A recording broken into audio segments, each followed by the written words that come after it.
In this video, we're going to talk about meal prepping while you're in the field. It doesn't necessarily have to be when you're out playing Army, but it could also be when you're camping or just traveling in general for an extended period of time. So for this, I got enough food for 5 days. It will be 5 days when I get done cooking. But right now, this is everything starting from day 2 all the way to day 5. So we're gonna have, in the mornings, we're gonna have our standard meal. We're gonna have oatmeal with a scoop of whey in it, plus whatever else I get fed that day. So I'm gonna default with 50 grams of protein from the whey, and then I'll have 50 or 60 grams of carbs from the oats, and then what I fixed that morning. So for the oatmeal, you can either mix it up in a shaker bottle, or I got this little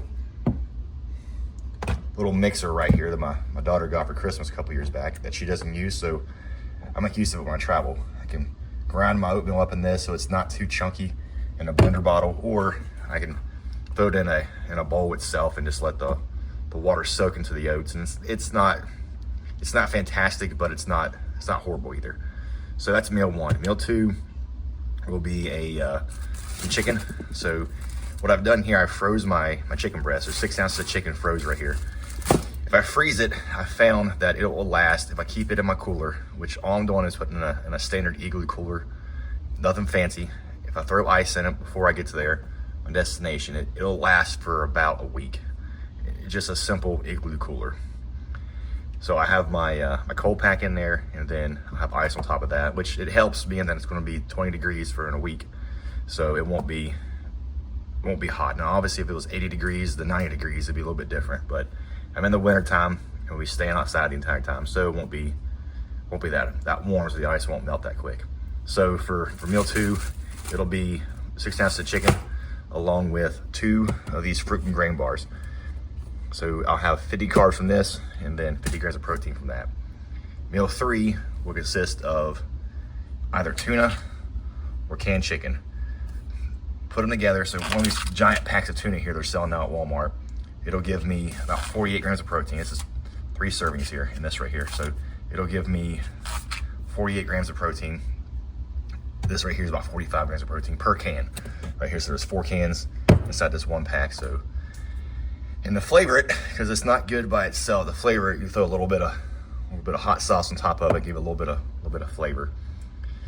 It's not fantastic, but it's also not horrible. So 1 pack of these along with 2 granola bars, or 1 can of this along with 2 granola bars. That's meal 3. Meal 4 will either be a chicken meal, or it'll be the other one of that right there. Meal 5 will be probably going to be either chicken, a combination of this right here. So ultimately I have enough food for 4 days here, mixing up this combination. But what I found, when you freeze this stuff, it takes a while. Like I said, I'm staying outside for a week. What I found is it takes a long time for this right here to defrost. If I keep it in my cooler, I take it out in the morning. It's about 7 o'clock in the morning. I start defrosting it, and it might be done by 2, maybe by 2 if I'm lucky. Otherwise, I'm eating frozen chicken. So I usually just throw it in a bag or set it outside there, and whatever I got. And then you always need a little bit of energy. So I got here ATP, Battery Pro Nutrition. Absolutely excellent right here. You just open it up and you drop one of their tablets. See if I can get it out here.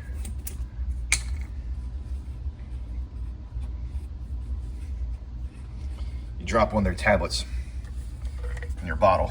Little tablets right there. You mix it up, and it mixes perfect with your shaker bottle. What I found is it's a very bitter. I shouldn't say bitter. It's very strong when it comes across. So a full shaker bottle plus some. So I'll drink 3 or 4 drinks out of it, get it back down to about 14 ounces on there, and then I'll refill it up top, and it tastes a lot better. So what I do normally is I half it. So I'll do a whole shaker bottle, pour that out into another shaker bottle, and fill both of them up. So I get 2 shaker bottles worth out of it. And it's about 350 grams of caffeine, along with a nootropic, which is, it's not powerful. It makes you feel a little bit good. They call it natural Adderall on their site. It doesn't feel like that. I've never had Adderall, so maybe it does feel like that. But it's just a good boost right there, good mental boost throughout the day. You start getting tired, which when you're up for 18 hours a day, you start to get tired. So I'll probably have 1 or 2 of these throughout the day right there. He said, all in all, this whole thing right here, aside from the protein, I didn't buy the protein, I already had the protein. Whole thing right here for a whole week's worth of food. He said, I got enough food here for 6 days. The first day will all be chicken and rice or chicken and potatoes, which I'm cooking that up right now. It'll just be in a regular container like I normally do. It'll be fine for the travel day and possibly the next day. So I'll have 10 meals prepared for that right there. Then I'll have the rest of this stuff to eat while I'm out there. All you need is a spoon and you're good to go. Everything can be ate cold, or you can warm it up if you get the option. But I said, you don't have to live off MREs or out there or starve off the scraps they give you. So this will work great where you're in the field or just traveling in general. Even works on an airplane. Done on an airplane many times. So